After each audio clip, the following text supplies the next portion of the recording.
Happy New Year, everybody. This is Evan from DMV Sports Zone giving you an update on all things DMV sports. Sports Zone. Chased down by Beal in the corner for three, gets fouled and hits. Welcome to DC. Well, they tag him out. You know where you're at the USA Cup. You're taking it slightly. I'm taking it slightly.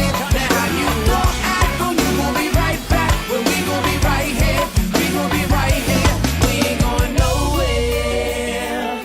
Welcome to DC. DC, the home of Chuck Brown. Oh, you don't know the sound? Well, let me break it. This time around, we start with the Washington Wizards. So the last time the Wizards hit the floor, they got their hearts ripped out their chest by DeMar DeRozan and the Chicago Bulls. 120-119 the final score. The loss drops the Wizards to 18-18 on the season. They're the 8th seed in the Eastern Conference, so if the season ended today, they would play Charlotte in the play-in tournament. So here's the week ahead for Washington. And speak of the devil, for the Wizards, the week begins tonight when they host the Charlotte Hornets. The Hornets come in at 19-18. They're the 7th seed in the Eastern Conference, so they would be the other end of the Charlotte-Washington play-in tournament. That would happen if the season ended today. Charlotte's coming off a 133-99 loss against the Suns yesterday. This is the third of four between the Wizards and the Hornets. Charlotte leads the series 2-0 after beating Washington 109-103 in D.C. on November 22nd. On Wednesday, the Wizards wrap up the homestand when they take on the Houston Rockets. The Rockets are currently 10-27, last place in the Western Conference, so if the season ended today, they would miss the playoffs. Houston is coming off a 124-111 loss against the Nuggets on Saturday. They've lost 7 in a row. This is the first of two between the Wizards and the Rockets. Last season, Washington and Houston split a pair with the home team winning both. On Friday, the Wizards head to Chicago for a rematch with the Bulls.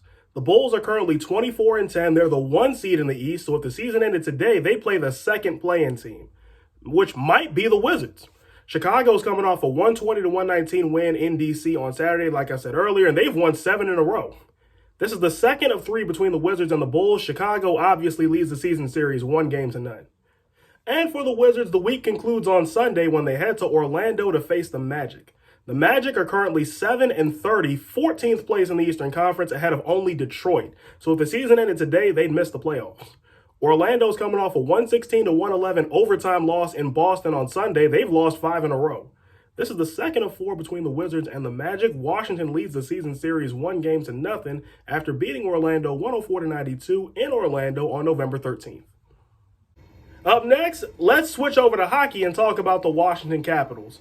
So the last time the Caps took the ice, they also suffered a heartbreak, this one at the hands of the New Jersey Devils, 4-3 the final in overtime. The loss drops the Caps to 26-8 on the season. That's good for 48 points. First place in the Metropolitan Division, and they are on a 3-game point streak. So if the season ended today, the Caps would be in for a first-round rematch against Boston. But here's the week ahead for Washington. For the Capitals, the week begins on Friday when they head to St. Louis to face the Blues. The Blues come in at 19-9-5. That's good for 43 points and first place in the Central Division. If the season ended today, they would play Colorado. St. Louis is coming off a 6-4 win in Minnesota on Saturday. They've won 2 in a row. This is the first of 2 between the Capitals and the Blues. They did not meet last season. In the 2019-20 season, Washington won the only meeting against St. Louis. The second one was canceled due to COVID. So in other words, this is the first time the Caps have seen the Blues since opening night of the 2019-20 season. And for the Capitals, the week concludes on Saturday when they head to Minnesota to face the Wild. The Wild are currently 19-10-2. That's good for 40 points and third place in the Central Division. If the season ended today, they would play Nashville. Minnesota's coming off a 6-4 loss against the Blues on Saturday. They've lost 5 in a row. This is the first of 2 between the Capitals and the Wild.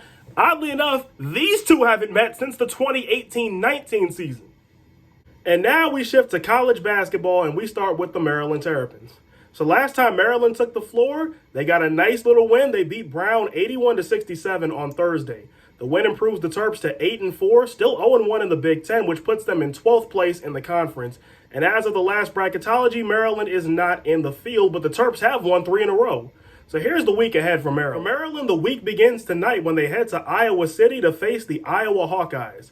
Iowa comes in at 10-3, 0-2 in the Big Ten. That's good for 13th place ahead of only Nebraska. But as of the latest bracketology, Iowa is an 8 seed. The Hawkeyes are coming off a 92-71 win over Western Illinois on Wednesday. They've won 3 in a row. And this will be the first of 2 between Maryland and Iowa. On Thursday, Maryland will head to Champaign to face the Illinois Fighting Illini. Illinois is currently 9-3, 2-0 in the Big Ten. That's good for 3rd place. And the latest bracketology has Illinois as a 6th seed. The Fighting Illini are coming off an 88-63 win over Missouri on December 22nd. They've won 2 in a row. And this is the first of 2 between Maryland and Illinois. And for Maryland, the week concludes on Sunday when they return home to host the 23rd ranked Wisconsin Badgers. Wisconsin is currently 10-2, 1-1 in the Big Ten. That's good for 5th place. The latest bracketology has Wisconsin as a 7 seed. The Badgers are coming off an 89-85 win over Illinois State on Wednesday. They've won 2 in a row. This is the only meeting this season between Maryland and Wisconsin. Up next, let's talk about the Georgetown Hoyas. So Georgetown's been inactive for a while. They haven't played since December 18th when they lost 80-73 at the hands of TCU. So Georgetown currently sits at 6-5, 9th place in the Big East, and as of the latest bracketology, Georgetown is not in the field. So here's the week ahead for the Hoyas. For Georgetown, only one game this week, and that's on Friday when they host the Marquette Golden Eagles. Marquette comes in at 8-6, 0-3 in the Big East. That's good for last place. And just like you'd expect out of a last place team, as of the latest bracketology, Marquette is not in the field. The Golden Eagles are coming off a 75-69 double overtime loss against Creighton on Saturday. They've lost 4 in a row. And this is the first of 2 between Georgetown and Marquette. Up next, let's talk about the Virginia Cavaliers. So Virginia got 2022 off to a good start with a 74-69 win at Syracuse on Saturday. The win improves the Wahoos to 8-5 on the season, 2-1 in the ACC. That's good for 5th place.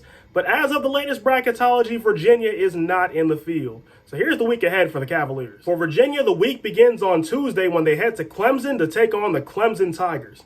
Clemson comes in at 9-4, 1-1 in the ACC. That's good for 8th place. As of the latest bracketology, Clemson is in the next 4 out. Tigers are coming off a 67-50 win at Virginia on December 22nd, and they've won 4 in a row. This is the last of 2 between Virginia and Clemson, and the Cavaliers are looking to avoid the sweep. And for Virginia, the week concludes on Saturday when they head to Chapel Hill to take on the North Carolina Tar Heels. North Carolina is currently 10-3, 2-0 in the ACC, and 4th place in the conference standings. The latest bracketology has North Carolina as an 8 seed. Tar Heels are coming off a 91-65 win at Boston College on Sunday. They've won 2 in a row. This will be the only meeting this season between Virginia and North Carolina. Up next, let's talk about the Virginia Tech Hokies. So Virginia Tech also hasn't hit the floor in a while. The last time they hit the court was December 22nd, a 76-65 loss at Duke. So the Hokies currently sit at 8-5, 0-2 in the ACC, 13th place in the conference standings. As of the latest bracketology, though, Virginia Tech is a 10 seed. So here's the week ahead for the Hokies. For Virginia Tech, only one game this week. That is on Tuesday when they host the NC State Wolfpack. NC State comes in at 7-7, 0-3 in the ACC, last place in the conference, and obviously, as of the latest bracketology, NC State is not in the field. The Wolfpack are coming off an 83-81 loss against Florida State on Saturday, and they've lost 5 in a row. This will be the first of 2 between Virginia Tech and NC State. And last and definitely least, let's talk about the Washington football team. So Washington, just like the Wizards and the Caps before them, also suffered heartbreak their last time out, this time at the hands of the Philadelphia Eagles. 20-16 the final score. The loss drops Washington to 6-10 on the season, 3rd place in the NFC East, and eliminates them from playoff contention with their 4th straight loss. Only one more game remains on the schedule for Washington. That is on this week when they head to New York to face the Giants. The Giants come in at 4-12, last place in the NFC East. Obviously, they're also eliminated from playoff contention. New York is coming off a 29-3 loss in Chicago, and they've lost 5 in a row. Well, that's all for this update, but we've got plenty of good content coming for you this week, so stay tuned for that. So until next time, I'm the voice of Evan, signing off.